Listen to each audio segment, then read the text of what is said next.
Joining us now from University of South Dakota, head women's basketball coach Dawn Plitzuweit, student athletes Chloe Lamb, Hannah Sjerven, and Liv Korngable.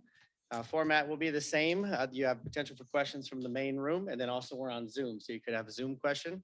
Please state your name and affiliation prior to asking a question. We'll start with an opening statement from Coach, and then we'll take questions for the student athletes. Go ahead, Coach. Thank you. So I would say this, our young ladies played with an incredible amount of toughness and I thought fearlessness today. South Dakota State is a great basketball team. And somehow we were able to kind of slow them down and they were able to do the same to us. And so I thought it came down to making some big plays. And I thought our young ladies were able to do that. And these three young ladies who opted to come back for their super senior year, COVID senior year, whatever you want to call it, came back for a moment like this and to have this opportunity. But just because you want to doesn't mean you get to. But it's a testament to them, to their character, to their toughness, to all the time that they've put in to get back here. So I couldn't be more excited for them. I love them to death. I wish they could stay for another year. Can we talk to the NCAA petition? I think they've done just a great job of not only leading by example and vocally, but also leading and making sure they're taking care of their bodies. Because this was a really tough stretch, 3 games in 4 days. And then also adding the game before that, when we had to go make up the game in Western Illinois, it's hard to do that. And so I thought they did a tremendous job of kind of willing themselves to this point in time. Go ahead with questions for the student athletes. Bailey Zolke, Yankton Preston Dakota. Hannah, you knew that this was going to be a defensive battle. You guys pride yourself on defense. What was kind of the key for you guys defensively to hold them to such a low shooting percentage and score overall? Defense, like you said, is what we pride ourselves in. And last night, just remembering that we need to be able to guard one-on-one and not rely on each other to help and X out. And I think our team did a great job of that while still helping when they could. Michael McClure, Argus leader. Chloe, obviously it was really back and forth towards the end, and there was a lot of misses back and forth. But was there any point of the game that you felt comfortable with the flow that if it stuck this way, you guys could pull it out? Against State, it's hard to feel like that, because they're a great team and can really score the ball really efficiently. So you never really feel safe, I think. But I felt comfortable and I trusted that. We were going to make the plays that we needed to guard people inside and then get shots and execute on offense when we needed to as well. Barry Poe, Sioux City Journal. Hannah, explain how you can go 6 minutes without a field goal and still increase your lead and hang on to win this game. I didn't even realize we did that.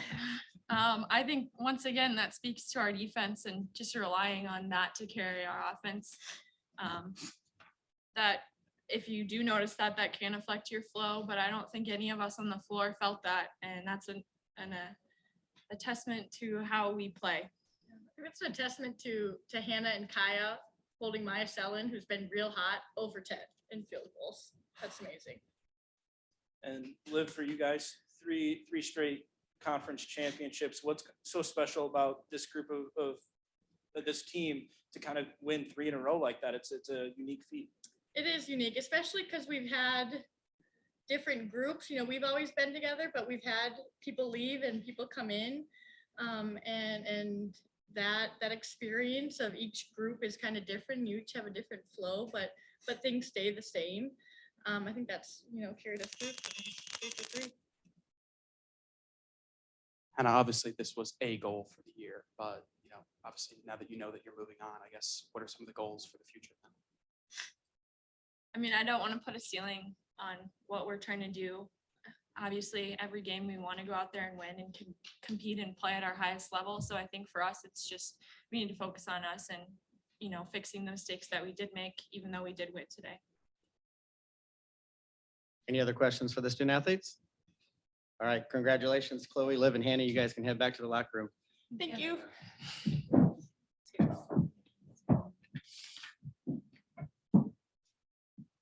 Yeah, thank you. Kind of tough,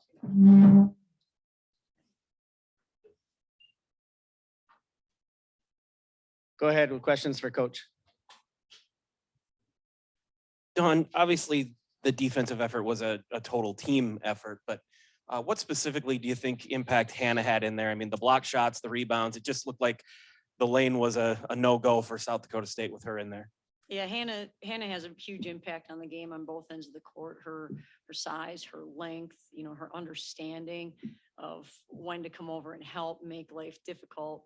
I think she really was a force to be reckoned with. And certainly late in the game, when, there was a 6-point differential late in the game, you never did feel safe at that point in time because they can score so fast. And there was a possession where they shot it, and Kaya jumped as high as she could jump, and Kaya can really jump. And Hannah went to go get it, and somehow Chloe Lamb came up with it. So we were laughing about that. And then the next one, there was nobody even close to Hannah. I told Hannah it looked like at that point in time she was about to touch the rim. Like she just has a great desire and a great ability to make plays.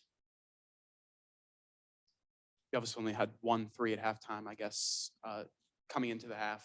And, when you talk to your team, was that something that you wanted them to get a little bit more looks for? Well, South Dakota State's a great defensive team, and they weren't giving us many opportunities. We had a hard time moving the basketball, establishing ourselves inside. Got a couple in transition or kind of early offensive type of looks, maybe when they were not quite matched up at that point in time. So tough to get them against them. We had a hard time getting them at their place. We had a tough time tonight or today. I don't know what day it is, time it is. Sorry about that. And Chloe kind of started that second half pretty high, got a couple shots to fall, kind of gave you guys that little bit of a cushion that you held throughout the entire second half. How big was that? Yeah, Chloe makes plays. She's such a tough competitor, and I think it's really special for these three because they wanted it so bad, and that's why they came back. But because you want it so bad, sometimes gets in your own way. And then there's the other part of it that it almost, at time, if you win it, it feels like it should be a relief. And it didn't feel that way. There was pure joy, and that was really fun for them. So I'm glad they had a chance to experience that. Thought their mindset was really good. When's the last time you've seen or been involved in a game that's so defensively intense for both teams the entire game? Yeah, And that how was much is tough, that a huh? testament to your team? to be Well, able the to- good news is our fans understand the cheer for us when we're on defense. So we appreciated that. We need a little extra help on that side of the court.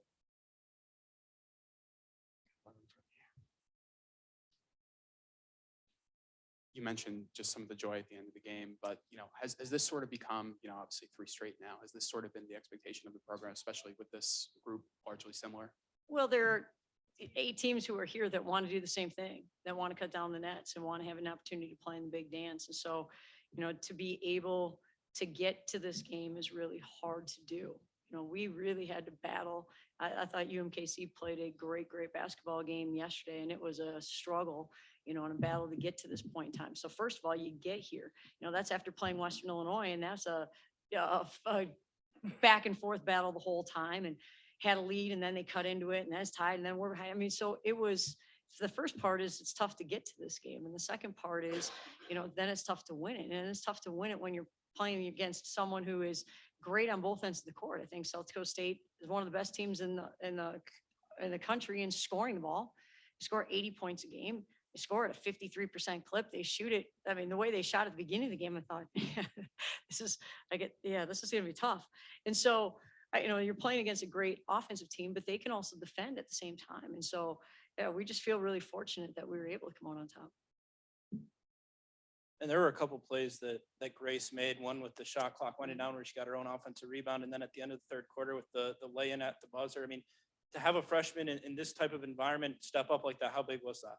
Well, and the best part about it was she was running the point guard spot so we could get the ball entered and make a play, and she couldn't really get it entered. I think she went to the wrong side of the floor, and then she was like, well, I guess I got to just make something happen. And so the great part is she just has the ability to make things happen, and she has a great demeanor about doing it. And I think again we had an opportunity during the course of this game, and it doesn't really show up in a stat sheet, with Allison Popolski and Janaya Ugowski and Macy Giebert, and Grace Larkins playing really, really important minutes for us. And that's going to be important for their growth moving forward. We'll take one last question in the back here. Don, Eric Mayer with Kellyanne News. How great a showcase was this of just South Dakota women's basketball in the state?